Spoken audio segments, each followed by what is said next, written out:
हनुमाना पंथ के प्यारे सिद्धांतियों, आप सभी को जय शक्ति। कई फोन कॉल्स आए हैं और मैसेज भी आए हैं मेरे पास में कि हम किस प्रकार से ध्यान करें और ध्यान के सही मायने क्या है। तो देखिए, पहले मैं आप सभी को वीडियो में भी बता चुका हूँ कि ध्यान क्या है और किस प्रकार से हम ध्यान करें और किसका हम ध्यान करें। जब हम श्री चैतन्य धारा यानी कि जो इस पंथ का ज्योत अगरबत्ती का सिस्टम है, उसे हमने चैतन्य धारा के नाम से नामांकित किया है। चैतन्य धारा का मतलब क्या है कि वो परम शक्ति, वो जो परम चेतना है, उसकी धारा, उसका प्रकाश, अलौकिक प्रकाश हम पर पड़ना, उस परम चैतन्य का अलौकिक प्रकाश हम सभी पर पड़ना, वो चैतन्य धारा है। और उस चैतन्य धारा का नाम हमने पूजा पाठ से संबंधित दिया है। तो जब हम चैतन्य धारा करते हैं तो हमारे मन में अनेकों प्रकार के विचार उत्पन्न होते हैं।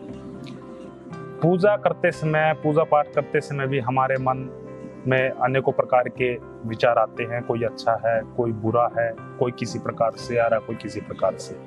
भय से संबंधित भी आते हैं, काम वासना से संबंधित भी आते हैं, लोभ लालच से संबंधित भी आते हैं। तो फिर उसका मतलब क्या है? उसका मतलब है कि हमारा शरीर वहां पर है और हमारी आत्मा या हमारा मन या हमारा विवेक वहां पर नहीं है। और पिछली वीडियो में भी मैंने आपको बताया था कि शरीर का पाना परमात्मा नहीं है। हमारी जो अंतरात्मा है, जो हमारी नियत है, उसका पाना ही परमात्मा को पाना है। अगर हमारी नियत या हमारा मन या हमारी अंतरात्मा उस परम शक्ति को पा लेती है तो हम सब उस परमात्मा को पा सकते हैं। बात रहती है अब उस परमात्मा को कैसे पाया जाए या उस परमात्मा को कैसे रिझाया जाए, उस परम शक्ति को कैसे देखा जाए। जो तरीके हैं ध्यान में उतरने के, कोई त्राटक ध्यान करता है, कोई आंख बंद करके बैठता है, विपस्सना ध्यान करता है। तो ये सब अलग अलग तरीके हैं उस विराट अस्तित्व में डुबकी लगाने के। जैसे हम आंख बंद करके बैठ गए, हमारा स्थिर शरीर है जो वो बिल्कुल स्थिर कर लिया है, बिल्कुल शांत कर लिया, तो वो हमें एक अनुभव होता है कि हम किस प्रकार से उस अस्तित्व के दर्शन करें, उस शून्य को प्राप्त हो जाए। तो सबसे पहले हमें देखना ये है कि जिस प्रकार एक मछली एक समंदर में तैरती रहती है और उस समंदर को, उस मछली को हम ये बताएं कि आपको समुद्र ढूंढना है। अगर वो समुद्र बाहर देखेगी तो उसको समुद्र नहीं मिलेगा, वो समुद्र में ही तैर रही है। इसी प्रकार हम उस परमात्मा के, उस महान शक्ति के, उस परम शक्ति के विराट अस्तित्व में तैर रहे हैं। फर्क सिर्फ इतना है कि हम उसे बाहर की तरफ देखते हैं। वो परमात्मा क्या है? जिस प्रकार एक गुब्बारे में पानी भर दिया जाता है और उस गुब्बारे को पानी में छोड़ दिया जाता है, गुब्बारे के अंदर भी पानी है और उस गुब्बारे के बाहर भी पानी है। परमात्मा का वही स्वरूप है, हमारे शरीर के अंदर भी है और शरीर के बाहर भी है। सिर्फ जो परत है गुब्बारे की, वो पानी को, जो गुब्बारे के अंदर पानी है उसको अलग कर रही है और जो बाहर है उसको अलग कर रही है। और अगर आप गुब्बारा बाहर देखें तो वो पानी उसको नहीं दिखेगा, या दिखेगा भी तो वो समझ नहीं पाएगा, क्योंकि वो पानी उसके अंदर भी है। जैसे बड़े बड़े संत महात्माओं ने कहा है, जो तिल में तेल है, जो चकमक में आग, तेरा साईं तुझ में है, जाग सके तो जाग। तो जब हम ध्यान करते हैं तो सबसे पहले हमारी जो चेतना है वो हमारे सबसे जो नीचे का चक्कर है, मूलाधार चक्कर, वहां पर टिकी रहती है। और मूलाधार चक्कर पर अनेकों प्रकार के जो वासनाएं हैं, विषय विकार है, वो पैदा होते हैं या वो वहां पर स्थिर रहते हैं। तो उस काम वासना से ऊपर उठकर अगर हम अपने कुंडलिनियों के माध्यम से उस शक्ति को, उस ऊर्जा को हमारे ब्रह्मरंध्र तक पहुंचाते हैं और उस विराट अस्तित्व को जानने की कोशिश करते हैं, या अपने विषय विकारों से बाहर निकलकर, या अपने शरीर से बाहर निकलकर, या मतलब अपने शरीर को अलग समझ के हम उस परमात्मा की दीदार करते हैं, तो वो हम उस परमात्मा को हासिल कर सकते हैं। ये वीडियो मैं उन बुद्धिजीवी आदमियों के लिए बना रहा हूँ जो जानने के इच्छुक हैं और जो समझने के इच्छुक हैं। जो लकीर के फकीर हैं, ये वीडियो ना तो उनको समझ में आएगी और ना ही वो उस विराट अस्तित्व को जान सकते हैं। जैसे कोई सूरज की रोशनी पड़ती है और एक अनजान व्यक्ति उसे कहता है कि मुझे वो रोशनी दिख रही है, लेकिन वो असलियत में वो रोशनी नहीं दिखाई देती। उस रोशनी के पड़ने से हमें चीजें नजर आती हैं और हमें लगता है कि हमें वो रोशनी दिखाई दे रही है। इसी प्रकार उस परम शक्ति का रूप है, स्वरूप है। उस परम शक्ति के इन्हीं रूपों को हम दर्शित करते हैं या इन्हीं रूपों की हम व्याख्या करते हैं, तो हम उसे किसी भी रूप में देखते हैं। लेकिन क्या है, वो सूरज की रोशनी के समान है। हमारा देखने का जो नजरिया है वो भिन्न है। और अगर हम बात करें उस विराट अस्तित्व को जानने की, एक वीडियो में मैंने बताया था आपको, जानना और मानना दोनों बात बिल्कुल अलग अलग है।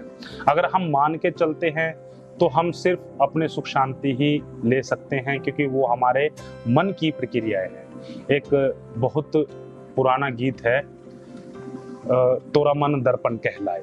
इसमें क्या कहा गया है, मन ही देवता मन ही ईश्वर, मन से बड़ा ना कोई, मन उजियारा जब जब फैले जग उजियारा हो। अगर हम उस मन को समझते हैं, मन क्या है, मन एक विचारों का समूह है, यानी कि कई विचार इकट्ठे हो जाते हैं तो वो मन बन जाता है। और हम समझते हैं कि वो मन ही मैं हूं, वो धारणा बिल्कुल गलत है, वो धारणा बिल्कुल ही मिथ्या है। शून्य का हो जाना ध्यान है। शून्य का किस प्रकार हो जाना, जैसे इस प्रकृति का एक नियम है कि वो बिल्कुल भी शून्य नहीं होने देती किसी भी चीज को। अगर हम एक समंदर में से कोई एक बाल्टी की पानी की निकालते हैं या एक नदी में से एक घड़ा पानी का निकालते हैं, तो वो जो वहां पर गैप बनता है, वो प्रकृति उस पानी के जरिए उस गैप को भर देती है। और जहां पर भी शून्य की अवस्था आ जाती है, वहीं पर ही परमात्मा है। परमात्मा का मतलब क्या है, बिल्कुल खालीपन। किसी भी प्रकार का कोई विषय विकार, किसी भी प्रकार की कोई मन में शंका, किसी भी प्रकार का कोई लोभ लालच या किसी भी प्रकार का कोई विचार जहां पर ना हो, वो ही परमात्मा है। और जब मनुष्य शरीर में ये चीजें सब खत्म हो जाती हैं, तो वो एक परमात्मा का अंश बन जाता है, जिस प्रकार सभी देवी देवता बनते हैं। जैसे एक बूंद को अगर हम समंदर में छोड़ें, तो उस बूंद को हम उस समंदर से निकाल नहीं पाएंगे, क्योंकि वो समंदर का ही रूप हो जाती है। या उन पर्वतों से निकलकर जो नदियां पहाड़ों झरनों के माध्यम से उस समंदर में गिरती है और अंत में वो समंदर का रूप हो जाती है। इसी प्रकार मनुष्य अगर ध्यान या समाधि में बैठे, ब्रह्मचर्य का पालन करके, काम वासना से ऊपर उठ के, तो वो बूंद जो एक आत्मा के रूप में है, वो उस परम विराट अस्तित्व में, उस परम शक्ति में विलीन हो जाती है, तो वो एक शक्ति का ही रूप हो जाती है। और अब बात आती है उस परम शक्ति को हम कैसे देखें, कैसे रिझाएं, कैसे मनाएं, या कैसे हम उसका दीदार करें। तो एक वीडियो में आपको बताया गया था, अगर हम सोचते हैं कि हमारा जो मन है वो बिल्कुल खुशी से है, तो इसका मतलब क्या है कि पूरा विराट अस्तित्व, पूरा ब्रह्मांड वो भी खुश है। और अगर हम दुखी होते हैं तो वो परमात्मा, वो अस्तित्व भी दुखी होता है, क्योंकि उनकी खुद की कोई भी चिंतन क्रिया नहीं है। तो वो एक हमारी धारणा के आधार पर, हमारे सोच के आधार पर काम करते हैं। जिस प्रकार प्रहलाद ने एक पत्थर में ही उस परमात्मा को नरसिंहा के रूप में उजागर कर लिया था, पैदा कर लिया था। तो जैसी हम भावना रखते हैं, तो वैसा ही हमारा परमात्मा वहां से उत्पन्न हो जाता है। ये सब भावनाओं का खेल है। और अगर हम ध्यान करते हैं, ध्यान की बात आ जाती है, ध्यान में हम क्या है, बैठते हैं, आंखें बंद कर लेते हैं। अगर हमारे नेगेटिव विचार हैं तो हमारा परमात्मा वो नेगेटिव ही बन जाता है। अगर पॉजिटिव विचार हैं तो हमारा परमात्मा पॉजिटिव ही बन जाता है। तो ध्यान करने के लिए जो भी बीज मंत्र हैं, जो भी शब्द हैं, जो भी नाम प्रक्रिया है, वो हमारे मन को बहलाने की कला है। हमारा मन उसमें चीज में उलझा रह जाता है और जो हमारा अस्तित्व है वो हमारा शून्य की अवस्था में आ जाता है। और जब शून्य की अवस्था में आता है तो हमारे विचार बिल्कुल खत्म हो जाते हैं उस नाम के जरिए, उस भजन के जरिए, उन कीर्तनों के जरिए। तो जब हम शून्य में आते हैं तो हमें उस परमात्मा के दर्शन होते हैं। जैसे आप अपने शरीर में अपने आप को कभी नहीं ढूंढ पाएंगे।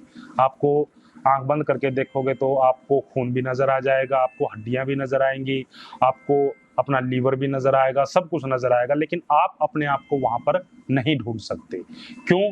क्योंकि आपको खुद नहीं पता कि आप शरीर हैं या आप कुछ और हैं। और जब आपको ये चीज जान लेते हैं तो आप उस परम सत्य को जान सकते हैं, उस परम सत्य का बोध आपको हो सकता है। तो अब आती है प्रक्रिया ध्यान करने की कि हम किस प्रकार से उस परम शक्ति को मनाएं ध्यान के जरिए, या हम किस प्रकार से उस शून्य की अवस्था में जाएं।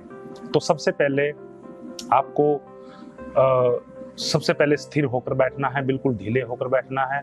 किसी भी प्रकार का कोई तनाव आपके मन में ना हो और आप बिल्कुल कंफर्टेबल होकर ढीले ढाले कपड़े पहन के आप बैठ सकते हैं। आप सोफे पे भी बैठ सकते हैं, आप बेड पे भी बैठ सकते हैं, आप नीचे भी बैठ सकते हैं। और ध्यान रहे कि आपके बैठने के बीच में और जब आप बैठते हैं तो आपके शरीर के और धरती के बीच में कुछ ना कुछ कोई कपड़ा, कोई गद्दी, इस टाइप का कोई आप आसन लगा सकते हैं। क्योंकि धरती का जो ग्रेविटेशनल फोर्स है, जो गुरुत्वाकर्षण बल है, वो इंसान की ऊर्जा अपने केंद्र तक खींचता है। जैसे हम कोई पत्थर हवा में उड़ाते हैं तो वो पत्थर वो नीचे ही जमीन पर गिरता है। इसका कारण क्या है कि धरती का जो गुरुत्वाकर्षण बल है वो बहुत ज्यादा है और वो आपकी चेतना नीचे की तरफ खींचता है। तो कहने का मतलब क्या है, पूरा निचोड़, हमारी ऊर्जा को ऊपर की तरफ हमें बल से या अपने ध्यान से या तपोबल से या किसी भी प्रकार के हठ योग से हम जो ध्यान करते हैं, अपनी ऊर्जा को नीचे से ऊपर की तरफ लेके जाते हैं। अंतरिक्ष में वहां पर भी कोई भी गुरुत्वाकर्षण बल नहीं है। अगर आप अंतरिक्ष में जाते हैं तो आप वहां पर उड़ते हुए नजर आएंगे और आपका बिल्कुल जो वजन है वो शून्य की अवस्था में हो जाएगा। तो आपको बिल्कुल स्थिर होकर बैठना है और बिल्कुल मन को शांत कर लेना है आपने। अगर मन शांत करने की कोशिश करेंगे आप तो आपका मन शांत नहीं हो पाएगा। आपको बिल्कुल ऐसे बैठ जाना है कि आप जो आपके मन में विचार आ रहे हैं वो विचार आपको दिखते रहें और उनमें उलझना नहीं है। उलझने का मतलब क्या है कि आप सभी ने देखा होगा कि जब कोई फिल्म चलती है या कोई क्रिकेट का मैच चलता है या कोई फुटबॉल का मैच चलता है तो एक छोटे बच्चे को आप ले दीजिए, उस छोटे के बच्चे के हाथ में कुछ चीज आप पकड़ा दीजिए, कुछ लिक्विड, कोई पानी का गिलास, कोई चाय का कप, किसी भी प्रकार से। और जब उस फिल्म में विलन की पिटाई होती है या एक्टर उसको मारता है तो वो बच्चा उस मूवी में, उस सीन में इतना उलझ जाता है कि वो उसके साथ में ही उसका जोर लगने लग जाता है, उसका बल लगता है। तो वहां पर क्या है, वो बच्चा उस सीन में उलझा हुआ है, यानी कि जो उस स्क्रीन पे उसको दिख रहा है वो अपना किरदार, वो अपना कैरेक्टर उसको समझ रहा है। तो जो विचार आपको आते हैं उन विचारों को आप करैक्टर ना समझें, वो सिर्फ एक सिनेमा की तरह पर्दे पर चलते रहते हैं, उन विचारों में ना उलझें। जितना आप उन विचारों में उलझते हैं आपकी शक्ति, आपकी ऊर्जा उतनी ही वहां पर खत्म होती है। तो जैसे आप विचार मतलब खत्म करने की कोशिश करेंगे तो आपके विचार उतने ही बढ़ते चले जाएंगे। तो इसका ये प्रभाव पड़ेगा कि जितने आप विचार आपके दिमाग में आएंगे, आपके मन में आएंगे, उतनी आपकी एनर्जी खत्म होती चली जाएगी और आप सुनने की अवस्था में नहीं आ पाएंगे। तो आप बिल्कुल स्थिर होकर बैठ जाइए और ये भी नहीं सोचना है कि विचार आपको खत्म करने हैं, क्योंकि विचार अगर आपको खत्म करने हैं ये आपने सोच लिया तो भी वो भी एक विचार है। और जब आप विचार खत्म करते हैं तो तब आपको उस शून्य की अवस्था का कुछ हल्का फुल्का अनुमान होने लगता है और तब आप आगे ध्यान की प्रक्रिया में बढ़ पाएंगे। अगर आप किसी देवी देवता को या किसी फोटो को आप ध्यान में रखते हैं तो वहां पर आपका ध्यान उस फोटो में जा रहा है, तो आत्मज्ञान की आपको अनुभूति नहीं हो पाएगी। आत्मज्ञान मतलब आत्मा का ज्ञान, अध्यात्म, अध्यात्म मतलब अध्ययन, आत्मा का अध्ययन। तो अगर जब आप अपने आप का अध्ययन करेंगे तब आप शून्य को समझ पाएंगे, और जो शून्य को समझ पाएगा वो उस परमात्मा को समझ पाएगा, क्योंकि परमात्मा शून्य ही है। कहा जाता है कि परमात्मा बहुत बड़ा है, लेकिन मेरी दृष्टि में परमात्मा बहुत बड़ा नहीं है। परमात्मा बहुत ही सूक्ष्म है, जो हर किसी को दिखाई नहीं देता, हर किसी को समझ में नहीं आता। आज की वीडियो के लिए इतना ही। अगले भाग में ध्यान से संबंधित जो आगे की प्रक्रियाएं हैं वो हम अगली वीडियो में आप सभी के साथ में शेयर करेंगे। सभी को अनमना पंथ के जितने भी प्यारे सिद्धांती हैं, सभी को विजय ध्यान की तरफ से जय शक्ति।